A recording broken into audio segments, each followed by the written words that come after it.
Da domani iniziano i saldi, c'è ottimismo? Sì, c'è ottimismo. L'indagine recente che abbiamo fatto ci dice che i commercianti sono fiduciosi sull'andamento dei saldi, anche se la pandemia e l'accentuarsi di Omicron in questi ultimi giorni sta un po' mettendo in discussione il buon esito dei saldi, ma siamo fiduciosi perché l'andamento della campagna vaccinale ci sta dando fiducia. Per la prima volta i saldi iniziano non durante il weekend, ma in un giorno infrasettimanale importante, la vigilia della Befana. Fino al 28 febbraio i negozianti confidano di potersi rifare delle perdite dovute alla pandemia. Si fanno i primi conti. Secondo la Confesercenti, oltre 4 veneti su 10 acquisteranno uno o più prodotti per una spesa media di 150 euro a persona, superiore rispetto all'anno scorso, ma i numeri sono ancora lontani da quelli pre-crisi in occasione dei saldi invernali del gennaio 2019.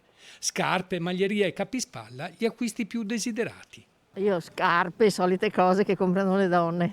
Vestiti e accessori per la casa magari. Si rafforza invece la tendenza all'acquisto di impulso in base alle offerte. Ma io prendo sempre qualcosa, c'è sempre qualcosa in saldo, c'è sempre qualche saldo.